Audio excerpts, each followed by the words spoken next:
Okay.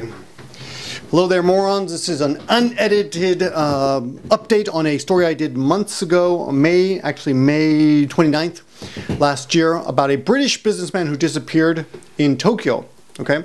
Now, this was a pretty mysterious thing, and as a fellow gaijin or foreigner or expat, whatever you want to call it, living here in Japan, I was, worried about this guy because he had an 8-month. His wife was 8 months pregnant, right? Or something like that. Anyway, she was pregnant. Whatever, doesn't matter. The baby's coming, right? So, turns out this. Maybe I should back up because I'm all excited because I'm pissed off. But I'll back up, give the rundown. Okay.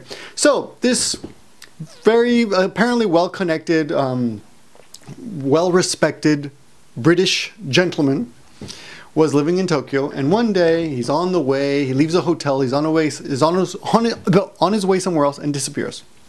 And that's it. And there was some what do you call it, speculation that, oh, maybe he got killed or kidnapped, or he's probably dead somewhere, because his wife is pregnant, right? And he's never done anything like this before. Turns out a few days later that some money was missing from the bank account of a business that he apparently co-founded or something. The details, and that's not really the point here. Here's the point: the guy's alive. The guy's alive. His name is Garin Dart. I can't even say his name. Garin Dart. He's 41 years old, and he's in England. He's back in England now. And I found this. I found out. I had been searching for him for a while, and every month or so, I would look it up. Let's see if they found him yet. No, nothing. But Jake Adelstein posted it on Facebook, and here's the fishy part. Well, I don't know about fishy, but it's on Daily Mail. It's I don't know if you guys know this site. It's kind of it's a news site, but it's shitty news. It's shitty news, to put it lightly. I mean, look, one of the things on their homepage, if you go to the homepage to see other news related stories, is porn star fears her illegal O-sized breast could kill her. So that's the other thing that they have, on their site, just to give you an idea. Okay. Anyway, this is just amazing. Here's the story. Okay, the guy claims now that apparently he withdrew some money from his bank account in Japan and took off to Thailand initially. Now, the police apparently knew where he went, but because of these bizarre, and I want to say bizarre privacy laws here in Japan, they could not tell the family where he was. So isn't that amazing? You can basically come to Japan, get married, screw off, take off, abandon your wife and child. And by the way, he has 2 children. Another one is 4 years old. And the police are not required by law to tell your wife where you are. You would think that because you're married, she has a right to know, right? I don't know about other countries, but don't you think that in America or another civilized country, very debatable there, debatable label there, that the police would be required to tell you, oh, your husband went to Thailand. We don't know why. That's all we know. But no, in Japan, no. It's the privacy laws are amazing here. Criminals too. Like when you see criminals in Japan on TV doing like illegal shit, they always cloud their faces, even though it's clear that what they're doing is illegal. Until after they're caught. And when they get them in handcuffs, they show that. But in the middle of crime, for some reason, they cover up their faces. I don't get that. But anyway, what do you guys think of this guy? I mean, he's back in Japan, in England, and he claims that. This is his story. Well, because he runs some kind of party organization, party throwing organization, entertainment. He's in the entertainment business. He organizes parties and fundraisers and shit like that. He's even started a charity, for the 311. But everyone and his brother started a charity. I think a lot of people use, this is a little sidebar, but I think a lot of people use these disasters as ways to promote their own businesses and profiles.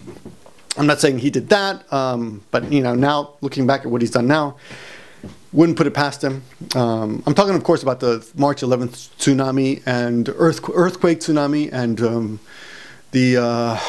the resulting disaster at the Fukushima nuclear power plants. Anyway. So he says, I used to go, this is a quote, we would go out drinking to bars and clubs. They would have a lot of contacts with my contacts. I'm sorry, he's talking about the mafia. So I would go drinking to bars and clubs, and so with the mafia. And they would have a lot of contacts with my contacts in the hospitality industry. We would be welcome wherever we went. It was a mutually beneficial friendship. So one day he's out drinking with some mafia guy, and the guy says, "Oh, by the way, we're going to kill your friend." So he goes and warns his friend. The mafia gets mad at him for warning his friend. And you read the article, And the mafia says, "Okay, now we're going to kill you unless you leave the country. And we're going to harm your wife and son too." So he takes off. Now, let's play devil's advocate. Let's say, okay, we understand that. We believe you. But he doesn't contact his wife or of course the child doesn't matter. Child can't pick up the phone or email her. Probably doesn't have a Facebook yet. But he doesn't contact his wife. He goes back to England. Well, first he goes to Thailand and hangs out. Right? He's got 10,000 pounds that he ripped off from his company. Right? Apparently he gave the mafia 30,000 pounds. And I mean, I doubt this whole guy's story, right? And I'm sorry, the pictures they post of him, he just looks like a douchebag.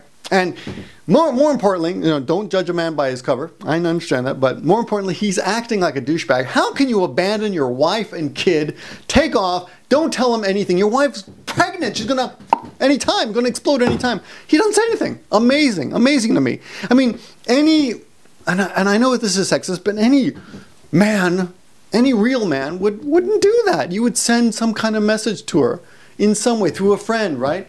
But he said, "No, I got offline. I didn't answer my phone. I was too afraid the mafia were going to find me." In Thailand, yes. But if they wanted to find you, they're going to find you, right? So yeah, he goes off. Finally, gets the courage. He's in Thailand. He gets the courage to talk to his father online or telephone. I don't know. But he's too afraid to talk to his own mother and his wife, which actually makes me kind of think that he's telling the truth, because if he's too afraid to talk to his own mother, he's a real mama's boy, and only a mama's boy would be capable of doing something this low. So I don't know. What I'm going to do is I'm going to post the link to the dailymail.com .co.uk link in the description, which you can read the article, and you can also check out this porn star fears her illegal O-sized breasts could kill her. It's underneath. It's linked. It's a video, apparently. But what a scumbag. I don't know, man. I feel like this is like not illegal, of course. Like I said, like in a very improper grammatical way. But damn, it sure is immoral, I would think. He's a scumbag and a douchebag. All these people were worried about him. He didn't do anything about it for months. Who knows? Anyway, just an update, because I did cover this story back in May. Thanks to Jake Adelstein for bringing the article to my attention, and I will talk to you guys soon. Thanks for watching. And by the way, if you didn't know, I'm posting the stuff that I usually post to Gimmeabreakman, starting to post it all on Gimmeabreakman due to various reasons. Anyway, I hope you enjoyed this video. More videos coming soon. This is what I do. I do lessons and things about Japan and rants and whatever the hell I feel like it. Well, you got a problem with it? Tough luck. Turn off the camera. See ya.